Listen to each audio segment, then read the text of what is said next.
Hello friends, welcome to optimistic studies. Optimistic studies में आप सभी का स्वागत है।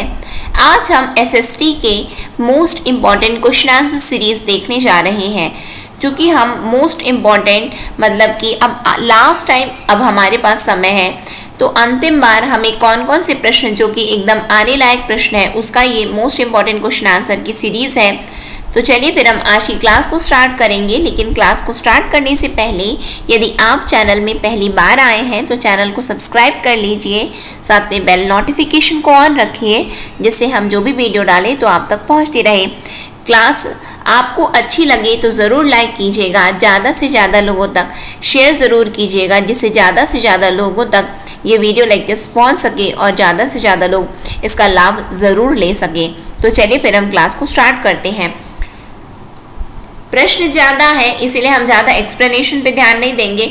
अभी लास्ट टाइम में जो हमारा लास्ट टाइम जो एक मूड होना चाहिए कि किस तरीके से हमें क्या करना चाहिए लास्ट टाइम प्रिपरेशन के लिए। तो लास्ट टाइम प्रिपरेशन के लिए हमें मैक्सिमम क्वेश्चन को जितना ज़्यादा आप देखेंगे, मैक्सिमम क्वेश्चन के आंसर्स को यदि आप देखेंगे, वो हमारे लिए ज़्यादा हेल्पफुल और बेनिफिशियल रहेगा। ठीक है, तो चलिए फिर हम क्लास को स्टार्ट करते हैं। जिस काल का कोई लिखित विवरण उपलब्ध नहीं है तो उस काल को क्या कहा जाता है? तो उस काल को प्राग ऐतिहासिक काल कहा जाता है।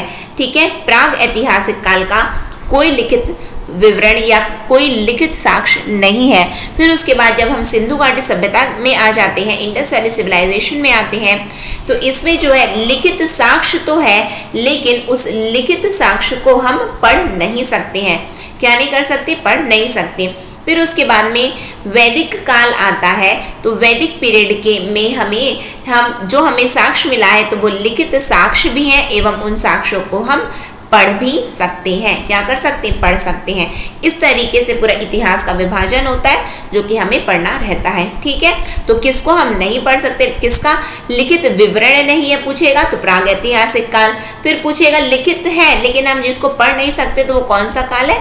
तो सिंधु घाटी सभ्यता को हम सिंधु घाटी सभ्यता में जो भी चीज़ें लिखी गई, तो वो हम ये बिल्कुल जान रहे हैं कि अच्छा ये चीज़ कुछ लिखा हुआ है, लेकिन वो लिखा क्या है ये हम पढ़ नहीं पाते हैं। ठीक, फिर उसके बाद में यदि पूछा जाएगा जो वैदिक काल है, तो उसमें हमें लिखित साक्ष्य भी मिले हैं और जो साक्ष्य मिले उन्हें हम पढ़ भी सकते हैं।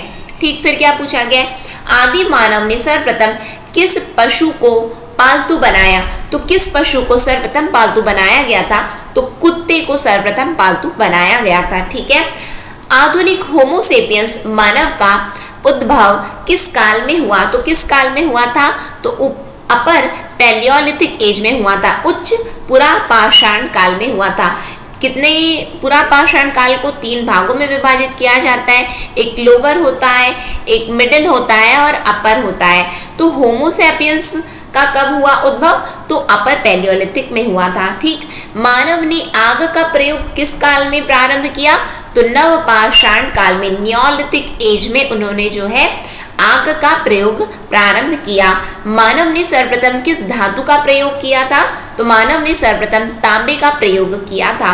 मानव द्वारा उपयोग में लाई गई पहली फसल कौन सी थी? तो जौ थी। कौन सी थी? जौ थी। ठीक है, बार्ले जिसको हम बोलते हैं, बार्ले ज्वार कहा जाता है जिसको। ठीक है, ज्वार का जौ थी।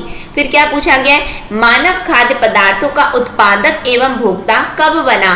तो मानव खाद्य पदार्थों का उत्पादक एवं उपभोक्ता नवपाषाण काल में बना।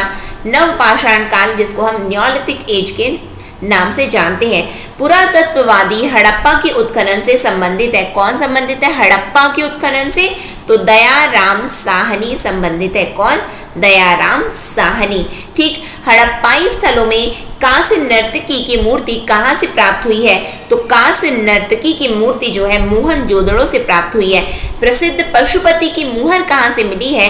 तो प्रसिद्ध पशुपति की मुहर भी हमें मोहनजोदड़ो से ही प्राप्त हुई है, जिसमें जो है ये जो पशुपति की जो मुहर है यदि हम देखें, जो मोहनजोदड़ो से प्राप्त हुई है, उसमें हमें बुल देखने को मिलता है, उसमें हमें राइनासरस देखने को मिलता है, और उसमें हमें टाइगर देखने को मिलता है और एलिफेंट देखने को मिलता है। लेकिन आपको ये याद रखना है, सिंधु घाटी सभ्यता में कहीं पे भी शेर यानी कि लायन का कोई साक्ष्य नहीं है, पूछा जा सकता है आपसे। ठीक, फिर उसके बाद सिंधु सभ्यता में गोदीबाड़ी का साक्ष्य कहाँ से मिला है? तो गोदीबाड़ी का साक्ष्य हमें लोथल से मिला है। लोथल में जो है कृत्रिम आर्टिफिशियल क्या है? तो आर्टिफिशियल पोर्ट भी है। यदि हम सिंधु घाटी सभ्यता की बात करते हैं तो लोथल में ही बीड फैक्ट्री है, मोती के उत्पादन केंद्र है, या फिर हम बोल सकते हैं मोती की फैक्ट्री है, मोती का उद्योग वही है, बीड फैक्ट्री के नाम से लोथल प्रसिद्ध है। फिर उसके बाद आर्टिफिशियल पोर्ट भी यहीं पे है। क्या है?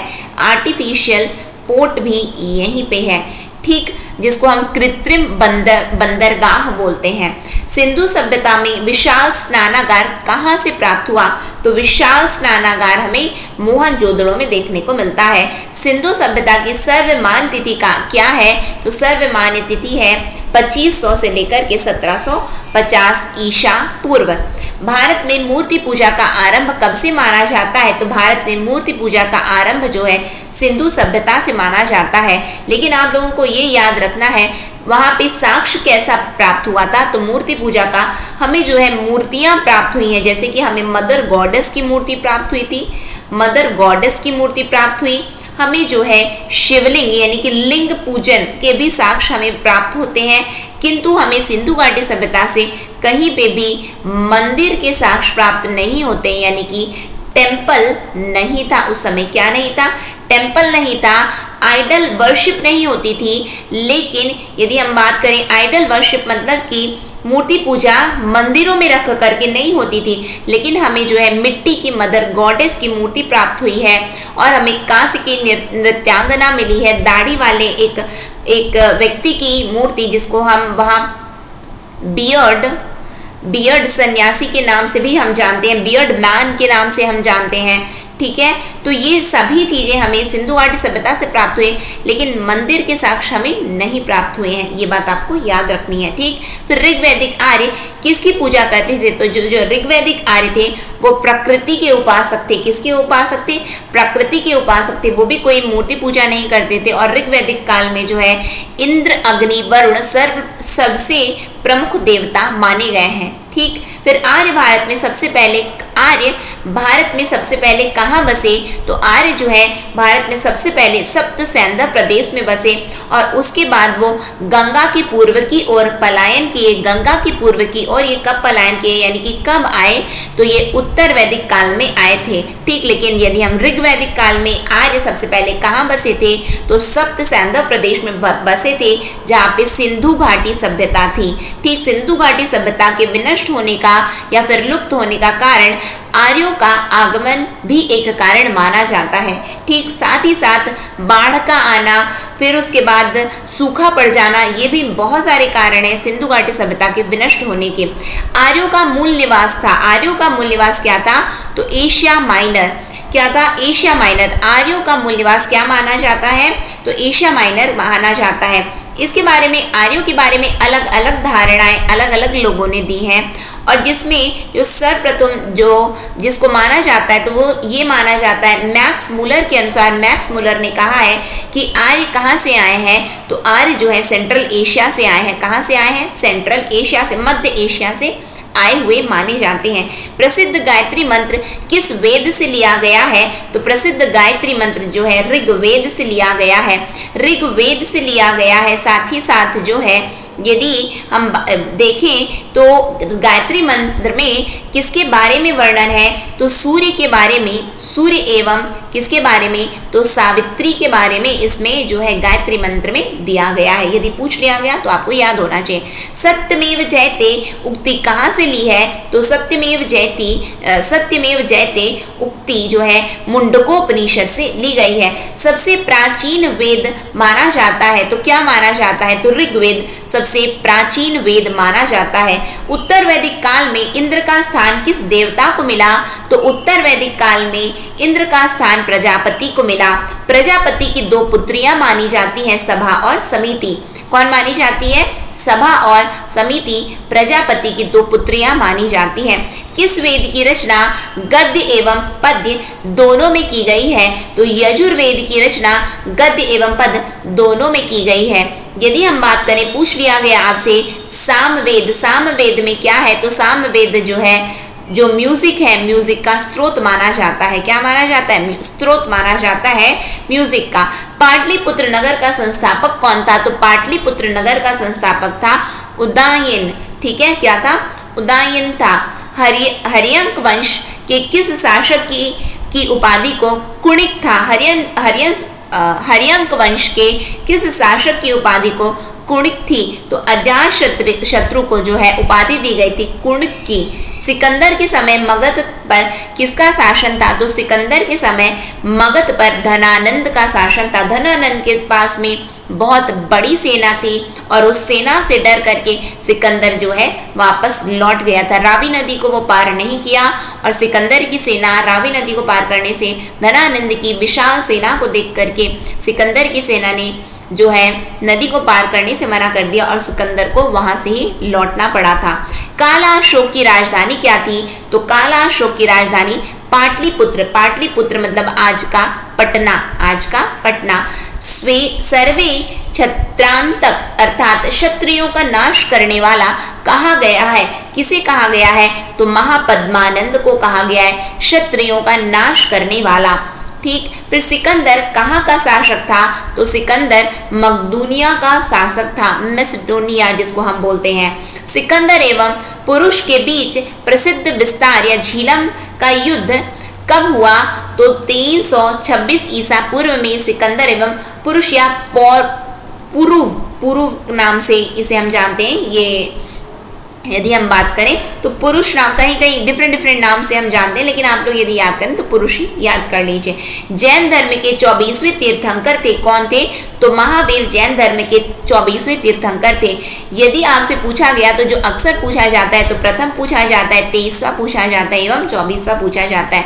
तो प्रथम तीर्थंकर कौन है? तो ऋषभदेव।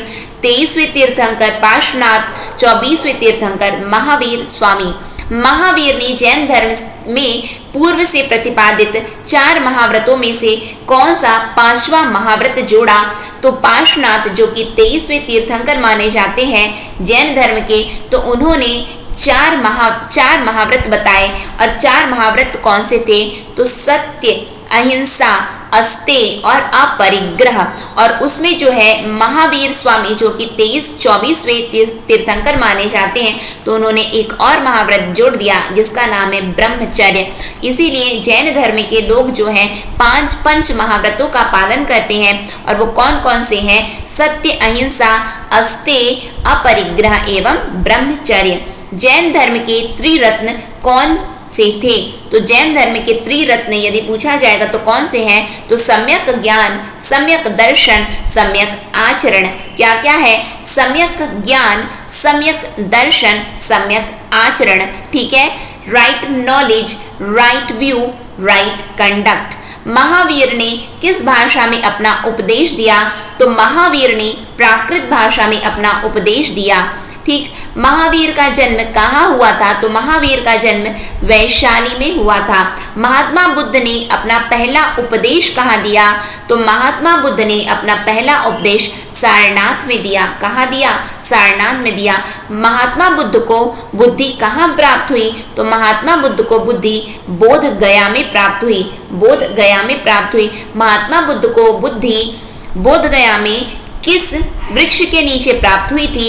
तो पीपल वृक्ष के नीचे प्राप्त हुई थी। किस वृक्ष के नीचे? तो पीपल वृक्ष के नीचे प्राप्त हुई थी। प्रथम जैन संगति कहाँ पर आयोजित की गई? तो प्रथम जैन संगति पाटलिपुत्र में आयोजित की गई थी। बौद्ध धर्म के त्रिरत्न कौन से हैं? तो बौद्ध धर्म के त्रिरत्न हैं बुद्धम शरणम गच्छामि, बुद्धम शरणम गच्छामि, संगम शरणम गच्छामि, धम्मम शरणम गच्छामि। बुद्ध, संघ, धम्म ये त्रिरत्न माने जाते हैं बौद्ध धर्म के।